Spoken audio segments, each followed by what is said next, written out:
it's also absolutely in keeping that they would then deny having done so. I mean, that seems to me to be how these things are done. I don't think it would be Buckingham Palace. I don't see what possible gain they would have out of leaking it. I don't think that they are particularly leakers, where I'm afraid I think the Sussex team are. The palace goes quiet, something's always brewing. That's exactly what made this moment so tense. It wasn't just the announcement that shook people, it was everything that came before it. It all started early. Newsrooms across the UK and beyond were already picking up on something odd. Phones were ringing, reporters were pushing for updates, and press officers were unusually hard to reach. And the press offices were concerned that one of the guys had found out and was already on his way and must have already prodded Penn at. Senior royal officials who normally gave off-the-record comments were suddenly unavailable. They weren't denying anything, they simply weren't picking up. Usually, even in sensitive moments, there's at least some controlled narrative from the palace, but this time, nothing. No statements, no briefings, no leaks. It was as if someone had pulled the plug on the entire royal communication system. Then came the first real red flag. William and Kate were expected at a public engagement that morning. They didn't show up. First, it was brushed off, maybe a delay, maybe something minor, but as the hours passed and no explanation was given, people started to notice. This wasn't a missed meeting, it was a sign. Royal watchers quickly realized that the Duke and Duchess of Cambridge had been absent from more than just one event. There had been a few quiet cancellations last week, and it wasn't just the public who were kept in the dark. Even palace insiders had no idea what was going on. People who had worked closely with the family for years hadn't been briefed. That's when the speculation really started.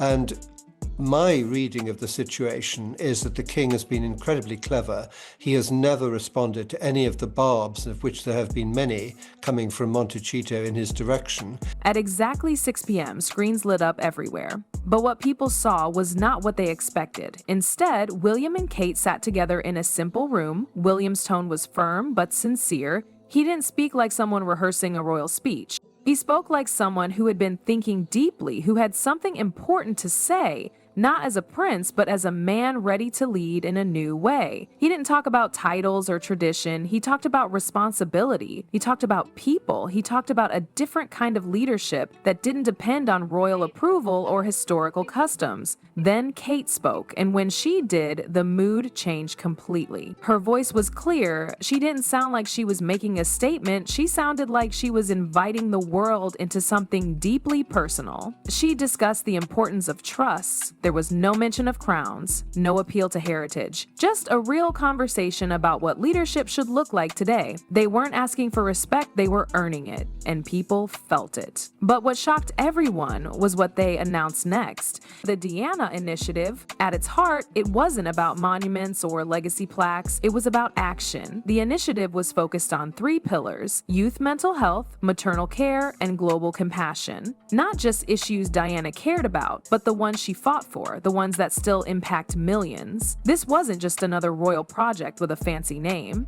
It wasn't launched out of tradition or obligation. It came from a place of meaning. Kate made it clear this was personal. This was about continuing the work that never got finished. This was about moving from memory to momentum. For years, Diana's name had been used in tributes, but Kate's message wasn't about remembrance. It was about responsibility. It wasn't just honoring the past, it was correcting history. And what made it more powerful was that it didn't feel forced. It didn't feel like PR. There was no pomp and ceremony. She wasn't acting like a figurehead. She was leading something that mattered, something that reached people directly, something that could outgrow the palace and reach the world. This was not leadership seeking loyalty. It asked for partnership. But behind palace doors, not everyone was cheering. Well, I think, to be honest, I wouldn't believe everything you read in the paper. But you know, in that particular instance, we did split up for a bit. But that was just, you know, we were both very young. It was at university, and we were sort of both finding ourselves as such and being, you know, different characters and stuff.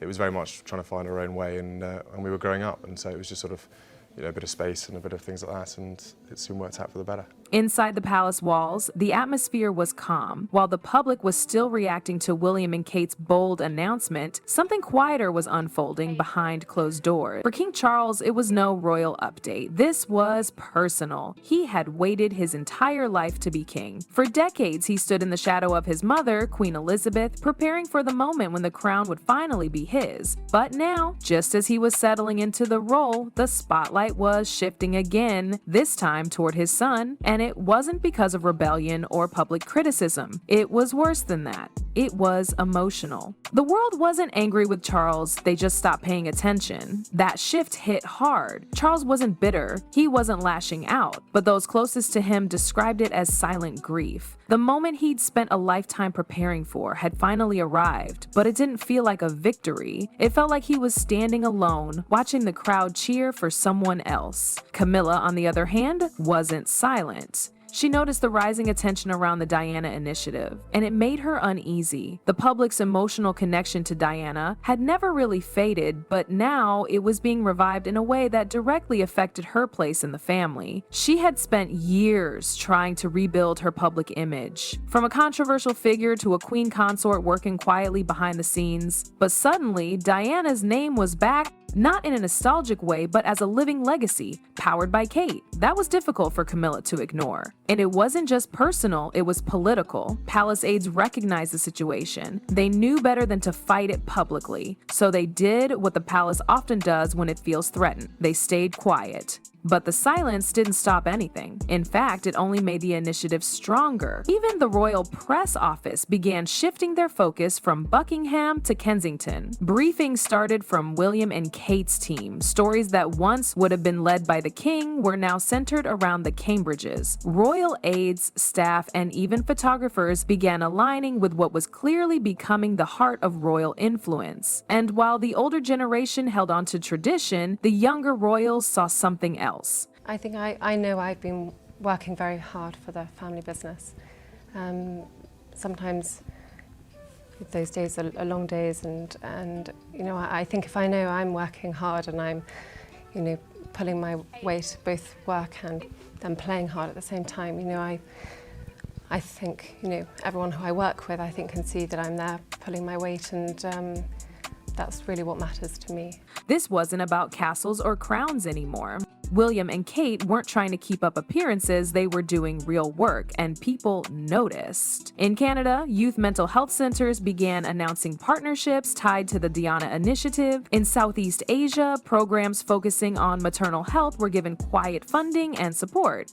These weren't distant projects with royal logos. They were built with care, on the ground, with real people involved. Every move was thoughtful. Every announcement followed with action. Kate's quiet clinic visits weren't promoted by the palace. In some cases, there were no cameras, but words still got out. A mother shared how Kate had listened without rushing her. A shelter worker said she sat down and spoke to each person, asking how she could help. These weren't performances. They were promises kept. And William wasn't just attending events, he was listening. When he visited a flood-affected region, a young boy asked him, "Are you here to help or just for show?" William looked him in the eye and said, "I'm here to help, and tell me if I don't." That one sentence went viral, not because it was clever, but because it was real. Their focus wasn't popularity, it was for a purpose, and for the first time in a long while, people started to believe the monarchy could actually be about service again. But in every revolution, there's always risk. As William and Kate stepped forward, Charles and Camilla seemed to step back emotionally.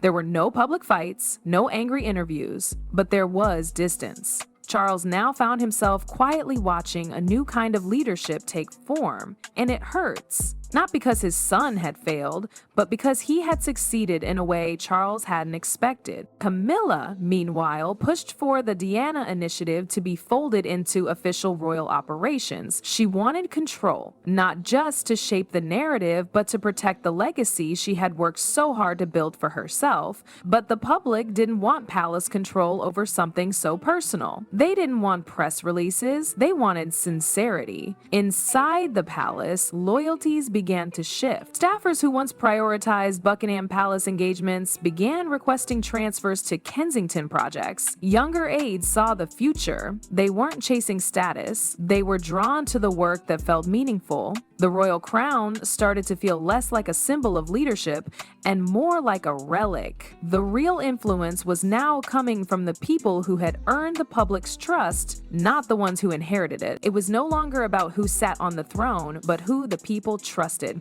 No one's going to try and, no one's trying to fill my mother's shoes, and what she did is fantastic. It's about making your own future and your own destiny, and Kate will do a very good job of that. Just when everyone thought William and Kate had already said enough with the Diana initiative, they surprised everyone again. But this time, they didn't make a press statement. They didn't issue a royal memo. They hit upload. Yup, William and Kate launched their very own official YouTube channel. What they posted wasn't polished with expensive sets or royal music playing in the background. The videos were straight to the point. It was William and Kate doing the work, visiting communities, chatting with locals, meeting healthcare workers, supporting veterans, listening to teens dealing with anxiety. There were moments where William was laughing with a youth football team. Kate is sitting with a group of mothers, no notes, no handlers, just listening.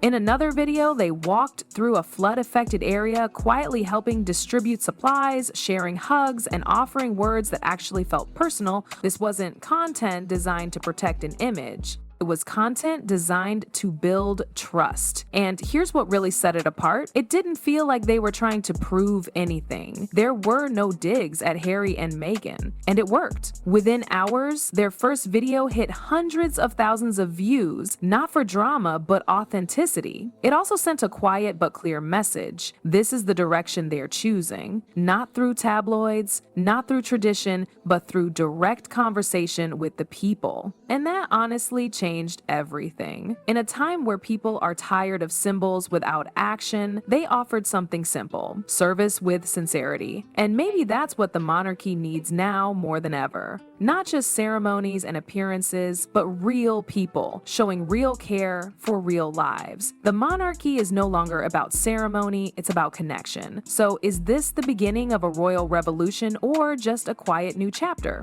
What do you think about the Diana initiative? Let us know in the comments. If you found this royal twist as surprising as we did, don't forget to like, share, and subscribe. And before you go, check out the other videos on your screen. The royal drama is just beginning.